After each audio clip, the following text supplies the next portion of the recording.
हरियाणा के तो युवाओं को बहुत अच्छी लगेगी बात, क्योंकि वो तो चुशूल वाले भी हैं, रेजांगला वाले भी हैं। केंद्रीय विश्वविद्यालय में राजनीतिक रैलियां बहुत हो रही हैं। इसके पीछे कारण क्या, वो रैलियां यहीं क्यों हो रही है, बाहर क्यों नहीं?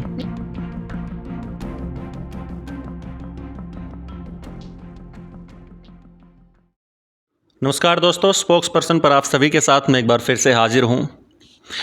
मैं आपको बताऊं कि इस वक्त मैं सेंट्रल यूनिवर्सिटी यानी केंद्रीय विश्वविद्यालय जाटपाली महेंद्रगढ़ हरियाणा में मौजूद हूं। स्क्रीन पर आप जिन मैडम को देख पा रहे हैं, ये वाइस चांसलर सुषमा यादव हमारे साथ मौजूद हैं। नमस्कार मैडम। नमस्कार। मैडम के बारे में मैं आपको थोड़ा सा इंट्रो करवा दूं। जो सुषमा यादव मैडम हैं, ये फ़िलहाल सेंट्रल यूनिवर्सिटी ऑफ हरियाणा में प्रो वाइस चांसलर के पद पर कार्यरत हैं। इससे पहले ये मेंबर ऑफ जस्टिस थी K G. Balakrishna commission of inquiry New Delhi. उसके अलावा ये यूनिवर्सिटी ग्रांट कमीशन 2017 से 22, उसके अंदर भी आप यूजीसी में कार्यरत थी। उससे पहले 2018 और 21 के कार्यकाल में ये भगत फूल सिंह महिला विश्वविद्यालय खानपुर कला सोनीपत में कार्यरत थी। कुलपति थी, माफ़ी चाहूँगा इस चीज़ के लिए।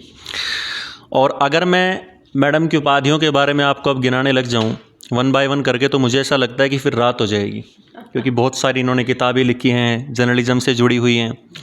तो सीधा मैडम से बातचीत करने की कोशिश करेंगे, और जो हम सवाल करेंगे हम चाहेंगे मैडम उनका जवाब सही तरीके से आप मैडम प्रॉपर दें। बिल्कुल मैडम, मेरा पहला सवाल आपसे ये है कि केंद्रीय विश्वविद्यालय हरियाणा में आप एज ए सम कुलपति अपने आप को किस तरीके से देखती हैं? देखिए, समकुलपति, पहले तो सबको नमस्कार और आपके श्रोताओं को भी नमस्कार, और आपका आने के लिए धन्यवाद सक्षम। समकुलपति का वैसे एक भूमिका होती है, वह भूमिका होती है कि वह कुलपति के साथ मिलकर काम करे। समकुलपति इसीलिए कहा जाता है। और सेकंड ऑफिसर होते हैं यूनिवर्सिटी के कुलपति के बाद।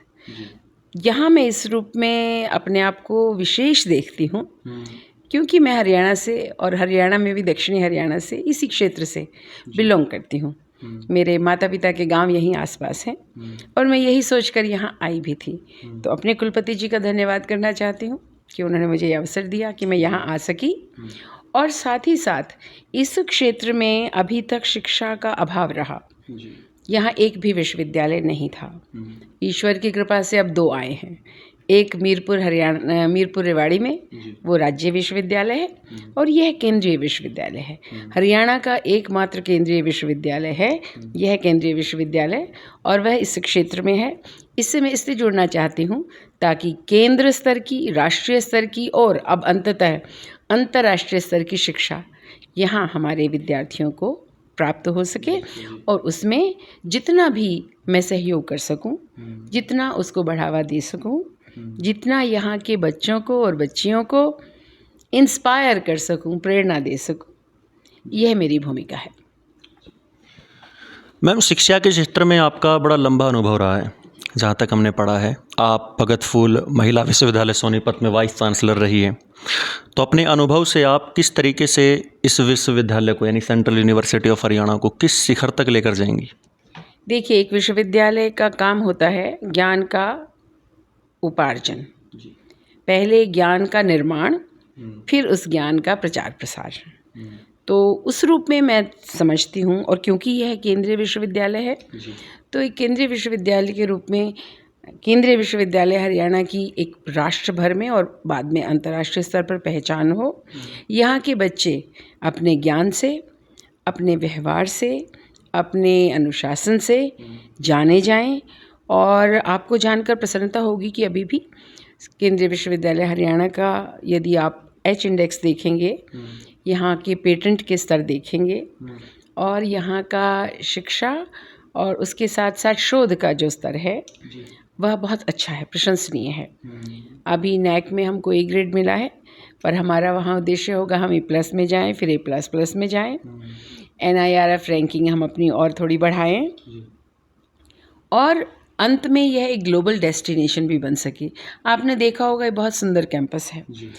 सूखे क्षेत्र में हरा भरा कैंपस है, और वो मात्र हरा भरा पेड़ों से नहीं है, वह ज्ञान से भी हरा भरा रहे, वह विचारों से भी हरा भरा रहे, वह यहाँ की संस्कृति से भी हरा भरा रहे, ऐसा विश्वविद्यालय हम बनाना चाहेंगे ताकि आने वाले वर्षों में, और विश्वविद्यालय तो वर्षों के नहीं होते हैं, पीढ़ी दर पीढ़ी चलने वाले होते हैं, तो आने वाली पीढ़ियाँ इस विश्वविद्यालय को अपने आदर्श के रूप में, अपने गंतव्य के रूप में, अपने लक्ष्य के रूप में देखें, ये हमारा उद्देश्य रहेगा।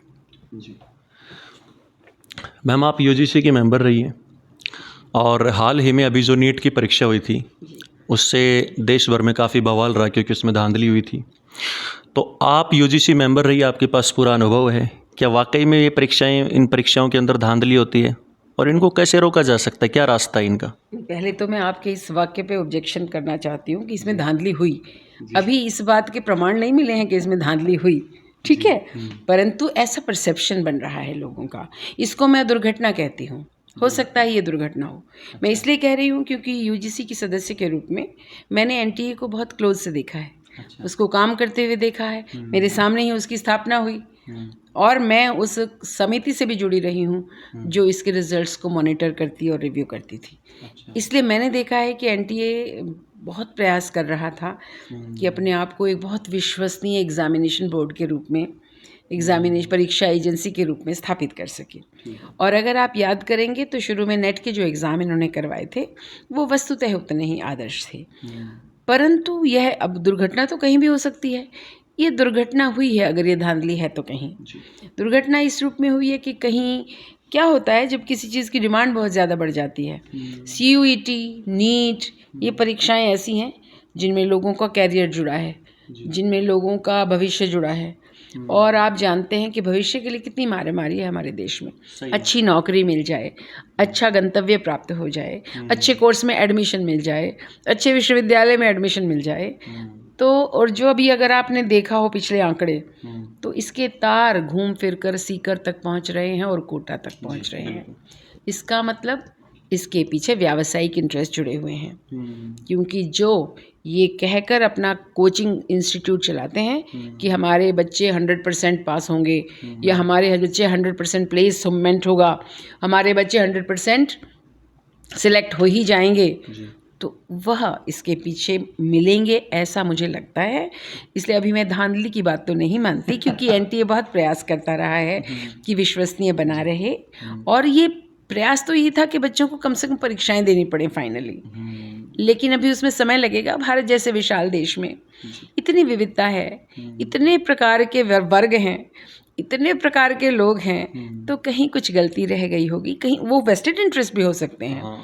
तो ऐसा कुछ निकला तो भी मैं चाहूँगी कि एनटीए की छवि बची रहे और विश्वसनीयता बनी रहे, और जो गलतियाँ कहीं हो गई या कमियाँ कहीं रह गई उन्हें दूर किया जाए। आप जानते हैं राधा कृष्णन समिति इस पर बनाई जा चुकी है, इसलिए अभी बहुत ज़्यादा इस पर मैं कमेंट भी नहीं करना चाहूँगी, क्योंकि उस समिति की रिपोर्ट आने दीजिए और फिर देखेंगे कि गलती कहाँ हुई, अगर हुई तो। जी मैडम, ये सवाल मैंने इसलिए उठाया कि सोशल मीडिया पे जैसे तमाम तरीके की बातें चली इस एग्ज़ाम को लेकर, तो उसमें ये चीज़ सामने आई कि हरियाणा का कोई एक सेंटर था, ये आपको तो पता होगा इस बारे में। कहते हैं कि उसमें करीब 8 बच्चे ऐसे थे जिन्होंने वहाँ से टॉप किया है, मतलब उस सेंटर से उन्होंने बढ़िया नंबर प्राप्त किए हैं। तो इसके ऊपर सवाल जब उठा तब लोगों के माइंड में, उनके दिमाग में आया डाउट कि भाई हो सकता है कि इसमें धांधली हुई है। तो सीधा सीधा तो ऐसा नहीं है कि एनटीए ने किया होगा, बट ये है कि जो मैन पावर है जो वहाँ पर काम कर रही है, हो सकता है उनका कुछ हाथ हो इसके अंदर। नहीं, वो तो लग ही रहा था, लेकिन सेंटर जो संचालक है, नहीं वो तो लग ही रहा था, लेकिन अब बात उससे दूर तक जा रही है। अब बात निकल के रही, पहले चली गई बिहार, बिहार से चली गई राजस्थान, राजस्थान से अगर वो निकला है वो कहाँ कहाँ पहुँचा है। फरीदाबाद बहुत दूर नहीं है जहाँ वो सेंटर था, है ना। तो 720 नंबर आ जाना और एक साथ 8-10 बच्चों के आ जाना, और अभी कल जो वैसे अब जो आंकड़े आए हैं उसमें तो ये आया है कि जो 1 से 100 पहली श्रेणी में आए हैं वो लगभग 54 केंद्रों के, नहीं 54 प्रदेशों, क्या बोलते हैं उसे, नगरों के, कस्बों के, और लगभग 95 सेंटर्स के, 95 सेंटर्स के बच्चे हैं। तो वो तो काफ़ी स्प्रेड है, मतलब एक ही स्थान से नहीं है, लेकिन उसके बावजूद यह बात सोचनीय है सच में। और मैं तो इसके आगे जाती हूँ तो ये कहती हूँ, ये हमारे नैतिक पतन की निशानी है। इस देश में एथिक्स हमारे जो हमारे सबसे बड़े हुआ करते थे वो समाप्त हो रहे हैं। माता पिता चाहते हैं बच्चा अच्छी जगह सेलेक्ट हो जाए, कोचिंग सेंटर ये इंतज़ाम करता है कि वो अच्छी जगह सेलेक्ट हो जाए, पैसा जितना आप ज़्यादा दे दें उतनी आपकी गारंटी हो जाती है। ये सब जो बन रहे हैं ना कि मुझे ये चाहिए ही, मेरा बच्चा बनने लायक है नहीं लेकिन मुझे बनाना है। तो जब तक माता पिता का यह लालच, और बच्चे तो नेचुरली सुगम तरीके की तरफ जाएंगे ही जब माता पिता ये चाहेंगे, तो कहीं ना कहीं हमारे शिक्षण में, हमारे प्रशिक्षण में, हमारे अभिभावकत्व में, हमारे माता पिताओं में ये गुण आना चाहिए कि प्रत्येक का जीवन एक ही सांचे में नहीं ढला करता, प्रत्येक का जीवन यूनिक होता है। जैसे अभी आप बता रहे थे फिजिक्स में डिग्री की, संगीत का शौक था, तो ऐसे ही जीवन में बहुत सारे शौक होते हैं और बच्चे को अगर उभरने दें, बनने दें, फलने दें तो हो सकता है वो वहाँ भी बहुत ही सफल हो जाए। सही बात है। इसलिए मैं तो माता पिता से आपके माध्यम से कहना चाहूँगी कि बच्चों पे प्रेशर बहुत ज़्यादा ना डालें। बिल्कुल। और हर बच्चा डॉक्टर इंजीनियर ही बन जाए, हाँ, ऐसा संभव यह मतलब छोड़ दें जिद। हाँ, उस बच्चे को जरा पनपने दें। स्वामी विवेकानंद डॉक्टर तो नहीं थे ना, नहीं तो सही बात, इंजीनियर तो नहीं थे ना, लोकमान्य तिलक भी नहीं थे, लेकिन वो हमें महात्मा गांधी भी नहीं थे, लेकिन पूरे विश्व में उनका नाम है। तो बच्चों को ऐसे बनने दें। आजकल ये होता है ना कि पड़ोस को देखते हुए होड़ लग जाती है कि फलाने का बच्चे ने आईआईटी कर ली, आपको भी आईआईटी करना है। तो इस तरीके की होड़ ज़्यादा पनप रही है, और ख़ास तौर पे रूरल एरियाज। वो होड़ ही समाप्त होनी चाहिए। नहीं, वो शहर से अब रूरल तक पहुंची है। शहर में तो वो पराकाष्ठा पे पहुंच गई है। अच्छा। तभी तो इतने इंस्टीट्यूट बन गए, नहीं तो क्यों बनते। सही है। तो शहर में तो वो बिल्कुल चरम सीमा पे है, अब गांवों तक भी आने लगी है। और फिर गांव के बच्चे थोड़े सरल भी होते हैं, तो उनको बड़े आराम से they can be taken for right. तो कहीं ऐसा कुछ निकलेगा इसमें, और मैं नहीं जानती फंसेगा कौन।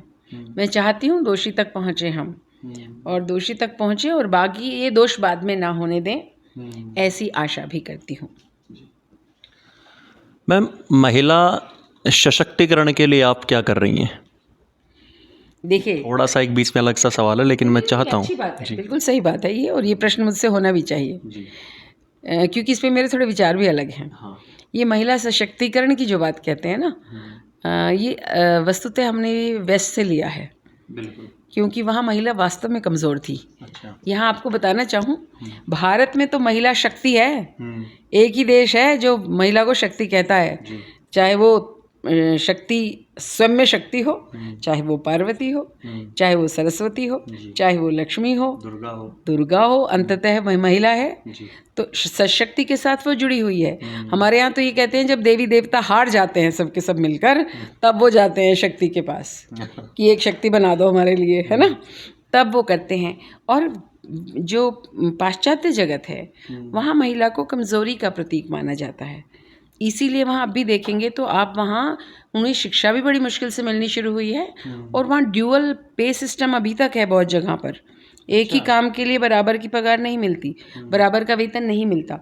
तो इसलिए वहाँ सशक्तिकरण की आवश्यकता थी। वोट के राइट के लिए लड़ना पड़ा उनको, हमारे यहाँ तो नहीं संघर्ष करना पड़ा। संविधान बना और हमें अधिकार मिल गया। तो इसलिए ये जो नारी सशक्तिकरण या महिला सशक्तिकरण की बात है, हमारे लिए उतना रेलिवेंट नहीं है। शक्ति को कौन सशक्त कर सकता है। वहाँ ये माना गया था कि जो एडम ईव थे ना, तो एडम के पतन का कारण ईव थी। उसने कहा सेब खाओ, उसने खा लिया, तो वो इंसान बन गए, है ना। हमारे यहाँ ये स्टोरी नहीं है। ऐसे ही वहाँ ये भी माना जाता है कि जो प्रभु के या ईश्वर के रिब से पैदा हुई है वो महिला, केवल एक पसली से। तो एक पसली से जो पैदा हुई वो कितनी कमज़ोर चीज़ होगी, और इसीलिए पूजनीय नहीं है वहाँ नारी।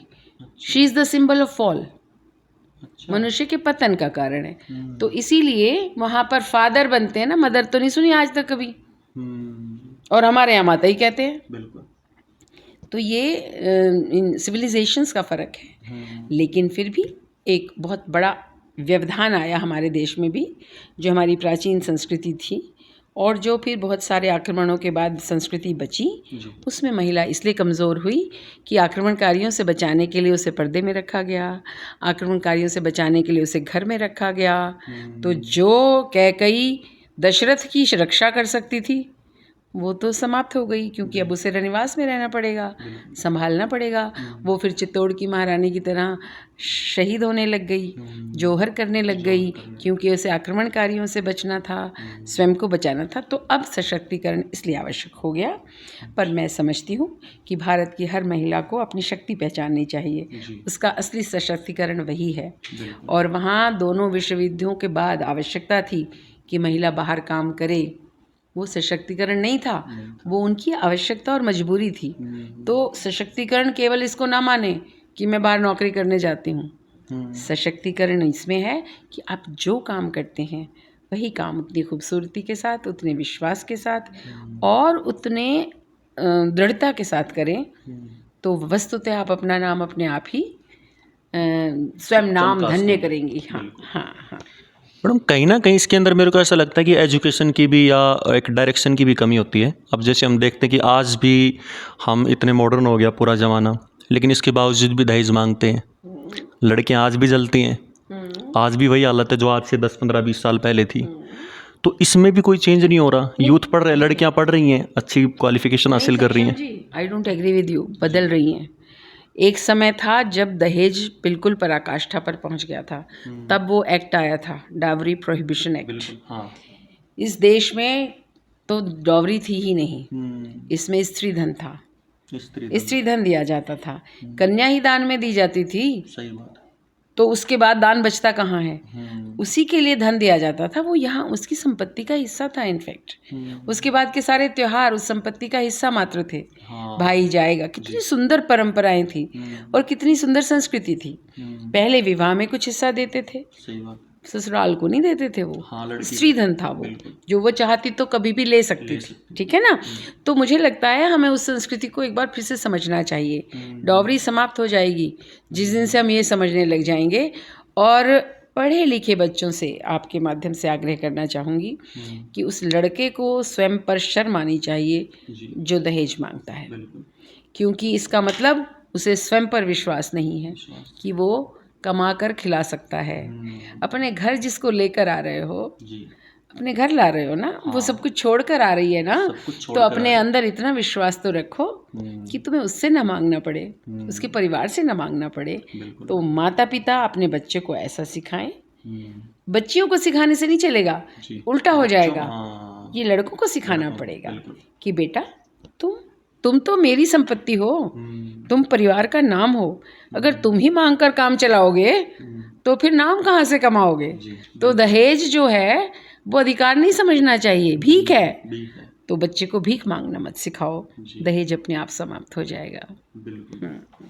बहुत अच्छा मैम।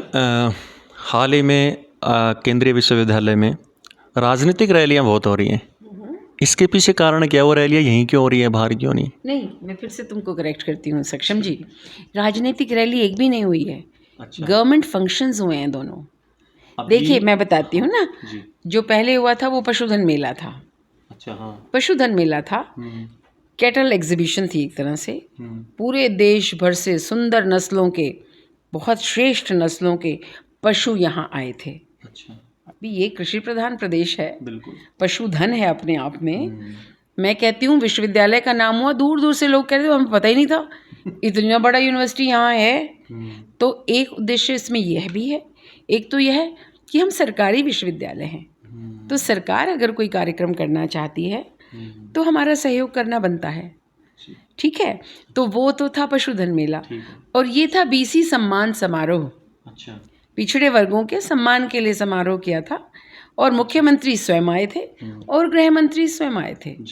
तो यह किसी राजनीतिक दल की रैली नहीं थी। अब वो राजनीतिक दल शासन कर रहा है तो उसके साथ लगने लगता है ये उस राजनीतिक दल की रैली थी।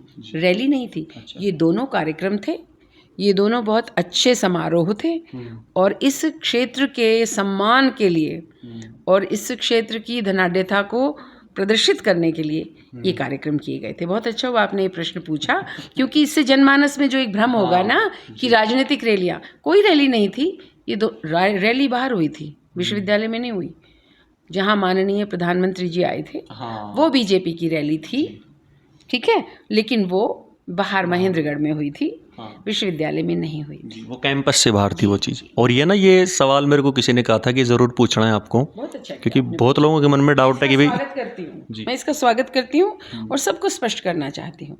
और सरकारी संस्थान में सरकारी कार्यक्रम नहीं होंगे तो कहाँ होंगे? सही बात। और इससे हमारे विश्वविद्यालय का नाम आसपास फैला है। बहुत से युवा, बहुत से प्रौढ़ यहाँ आए, उन्होंने देखा कितनी अच्छी व्यवस्था है। मुझे लगता है हमारे यहाँ बच्चों का एडमिशन इससे बढ़ेगा। जी बिल्कुल जी। एक मैडम, इस इलाके को जहाँ पर ये यूनिवर्सिटी स्थापित कर रखी है, बहुत उम्मीद है इस विश्वविद्यालय से, क्योंकि यहाँ के युवाओं को रोज़गार का कहीं ना कहीं साधन खुले उनके लिए।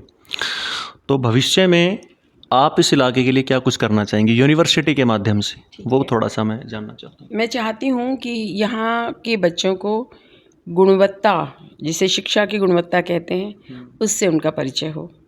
और अभी तक इस क्षेत्र में इसकी कमी रही है। ये कहा जाता था यहाँ दो ही काम है, या तो खेती या फौज पुलिस। ठीक है, फौज पुलिस, वहीं गए थे बच्चे। अब उच्च शिक्षा में वह अपना स्थान बना सकेंगे। मेधा की यहाँ कमी नहीं है, बुद्धि की यहाँ कमी नहीं है, योग्यता की यहाँ कमी नहीं है। तो इन तीनों को दिखाने का, इन तीनों को बढ़ाने का अवसर उन्हें इस विश्वविद्यालय में मिले, यह मेरा लक्ष्य रहेगा। अधिक से अधिक बच्चियों को भी यहाँ प्रोत्साहन और सुरक्षा मिले, यह भी मेरा उद्देश्य रहेगा। और साथ ही साथ संपूर्ण क्षेत्र में, मात्र दक्षिणी हरियाणा में तो ये है ही, लेकिन पूरे हरियाणा में, फिर पूरे देश में इस विश्वविद्यालय का नाम हो, इसका गौरव बढ़े और यहाँ के बच्चों को अपनी योग्यता दिखाने का अवसर मिले। इसके लिए अधिक से अधिक सुविधाएं उन्हें देना, अधिक से अधिक अच्छा माहौल उन्हें देना। और जैसे राष्ट्रीय शिक्षा नीति 2020 स्किल्स की बात करती है, तो हम चाहते हैं कि हम अधिक से अधिक ऐसे कार्यक्रम भी लाएं यहाँ पर, और ऐसे कोर्सेज भी बनाएं जो नौकरियों से भी जुड़े हों, जिससे उन्हें डायरेक्ट इंटर्नशिप मिल जाए, डायरेक्ट वोकेशन मिल जाए। तो हमने BVOC भी यहाँ शुरू किया है, जिसको भी वोकेशनल कहते हैं, जहाँ उनको व्यवसाय परक शिक्षा दी जाती है। और मैं आपको बताना चाहती हूँ, वहाँ हमारा 100% प्लेसमेंट है लगभग। जो बच्चे आते हैं वो सब फिर उसके बाद उचित रोजगार में चले जाते हैं। तो उसके साथ तीसरा, यहाँ के तो बच्चे बहादुर भी हैं, तो फौज में नाम करते थे, फिर उन्हें आप स्टार्टअप सिखाएंगे तो वो एंटरप्रेन्योर भी बनेंगे, उद्यमी बने, अपने आजकल इसी चीज़ का ज़माना चल रहा है। हाँ, अपने रोजगार बनाएं और नौकरी ढूंढने की बजाय नौकरी दें लोगों को, और मालिक बने उस व्यवसाय के जो वो आरंभ करना चाहते हैं। यह सुरक्षा और सुविधा भी हम उन्हें प्रदान करना चाहते हैं।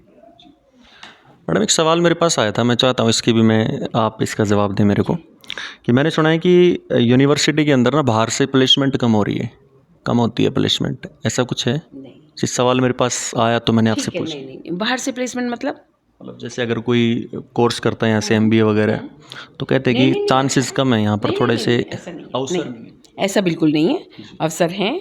और मैंने बाहर बहुत सारे बच्चे देखे हैं अपने विश्वविद्यालय के, बाहर से भी देखे हैं, क्योंकि मैं बहुत जगह सिलेक्शंस में जाती हूँ, डिफरेंट यूनिवर्सिटीज़ में, ऑल अराउंड। तो इसलिए मैं ये कह सकती हूँ कि ऐसा बिल्कुल नहीं है। यहाँ के बच्चों का नाम अच्छा है, यहाँ के बच्चों का काम अच्छा है, और जब दोनों अच्छे हो तो व्यवसाय तो मिलेगा ही मिलेगा, तो उनका भविष्य भी अच्छा है। बहुत अच्छा कि आपने ये प्रश्न भी पूछा, धन्यवाद।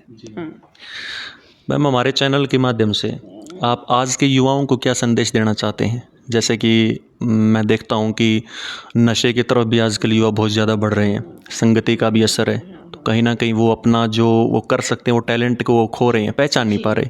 उस चीज़ के पीछे आप क्या कहेंगे? नहीं, बहुत अच्छा हुआ आपने पूछा। मैं आपके माध्यम से, आपके चैनल के माध्यम से युवाओं से कहना चाहती हूँ, अपना विश्वास बनाए रखें, मेहनत करना सीखें, और उस मेहनत का फल तुरंत मिल जाए ऐसा ना माने, और असफलता से घबराएं नहीं, क्योंकि असफल वही होते हैं जो सफलता की मार्ग पर चलने का प्रयास करते हैं। एक बार नहीं, दूसरी बार होंगे।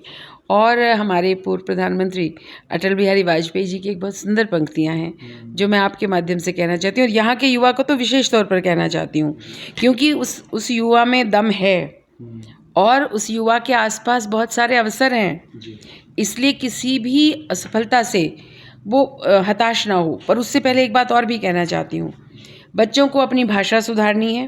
बच्चों की भाषा बहुत इस समय कमज़ोर है यहाँ, और साथ ही साथ उन्हें थोड़े अपने मैनरिज्म्स भी सुधारने हैं, व्यवहार भी सुधारना है। बच्चे सामने से निकल जाएं और गुरु को नमस्कार ना करें तो फिर शिक्षा का क्या लाभ। सही बात। तो मैं तो बच्चों को टोकती भी हूँ और आपके माध्यम से कहना चाहती हूँ, शिक्षा का सबसे पहला प्रमाण आपके व्यवहार में मिलता है। बिल्कुल सही बात। अगर आप सही तरह से अभिवादन नहीं कर सकते तो आप शिक्षित नहीं हैं, और आप सही तरह से अपनी जीवन की समस्याओं का सामना नहीं कर सकते तो भी आप शिक्षित नहीं हैं। इसीलिए यूजीसी को कौशल प्रोग्राम आरंभ करना पड़ा। पहले दीक्षा आरंभ किया और फिर जीवन कौशल, कि जीवन कैसे जिया जाए। जीवन में असफलताएं, कठिनाइयाँ और अनेक प्रकार की अड़चनें या बाधाएं आती हैं, उनका कैसे सामना किया जाए। तो उनको कहती हूँ कि जीवन में हार और जीत चलती रहती है। पूरी मुझे इस समय याद नहीं आ रही है एक बार कि किंचित भी ना भय भीत में, क्या हार में क्या जीत में, कर्तव्य पथ पर जो मिला ये भी सही वो भी सही, ये भी सही वो भी सही। आप छोटी सी असफलता से क्या पता कितने बड़े उपादान तक पहुंचने के लिए प्रभु ने प्रयास करवाया हो। ये सोचकर असफलताओं से घबराएं नहीं, माता पिता से संबंध बनाए रखें, मित्रों से संबंध बनाए रखें, गुरुओं का मार्गदर्शन प्राप्त करते रहें तो सफलता आपसे दूर नहीं रह सकती। ये मेरा युवाओं से आग्रह है। जी मैम, एक अभी आपने अटल बिहारी वाजपेयी की बात की तो मेरे को भी एक किस्सा उनका याद आ गया कि भारत एक ऐसा देश है जहाँ पे इतने यशस्वी प्रधानमंत्री रहे हैं। चाहे अटल बिहारी वाजपेयी की बात करें, चाहे लाल बहादुर शास्त्री जी की बात करें जिन्होंने जय जवान जय किसान का नारा दिया। तो अटल बिहारी वाजपेयी का एक किस्सा मेरे को याद आया, मैं चाहता हूँ मैं आप लोगों को बताऊँ कि ये शायद 1999 कुछ वॉर चल रहा था। उस वक्त रात के करीब 1 या 2 बजे जो अमेरिकन राष्ट्रपति हैं वो अटल बिहारी वाजपेयी को फ़ोन करते हैं और ये कहते हैं कि पाकिस्तान के मुशर्रफ ये कह रहे हैं कि हम भारत पर परमाणु अटैक करेंगे। तब कहते हैं कि लोहे जैसा सीना रखने वाले अटल बिहारी वाजपेयी ने कहा था कि मैं 25% भारत खोने के लिए तैयार हूँ, मैं 25% भारत खोने के लिए तैयार हूँ, लेकिन मैं आपको ये आश्वासन दिलाता हूँ कि पाकिस्तान कल सुबह का सूर्योदय नहीं देख पाएगा। क्या बात है। और ये हरियाणा के तो युवाओं को बहुत अच्छी लगेगी बात, क्योंकि वो तो चुशूल वाले भी हैं, रिजांगला वाले भी हैं, और वो हमेशा जीत के लिए तत्पर रहते हैं। युद्ध में विजय प्राप्त करनी चाहिए, लेकिन जीवन में जीत हार से डरना नहीं चाहिए। यही याद रखना चाहिए बच्चों को। बहुत बहुत धन्यवाद। नमस्कार। तो दोस्तों, जैसा कि मैंने बताया, मैडम सुषमा यादव जी जो समकुलपति हैं सेंट्रल यूनिवर्सिटी की, इनसे हमने बातचीत की और मैं काफ़ी सारा इनका इंट्रो करवाना चाह रहा था, लेकिन वही बात मैं फिर से रिपीट करूँगा कि इंट्रो इतना बड़ा है कि अगर मैं बताने लग जाऊँ तो रात हो जाए। मैडम ने करीब 15 से ज़्यादा बुक लिखी हैं, ये दिल्ली यूनिवर्सिटी से टॉपर रही हैं और बहुत सारे ऐसे अवार्ड इनके नाम पर है। मैं अब क्या बताऊं मैडम, आप तो सेलिब्रिटी हैं आप पूरे। बच्चे इससे इंस्पायर हों और मुझसे भी अधिक अवार्ड्स लें, ये मैं आशा उनके लिए करती हूँ और शुभकामना भी करती हूँ। तो दोस्तों, वीडियो अगर आपको अच्छा लगा हो तो चैनल को लाइक और सब्सक्राइब ज़रूर करें। मिलते हैं फिर किसी और वीडियो के साथ, तब तक के लिए बने रहिए स्पोक्स पर्सन पर। धन्यवाद।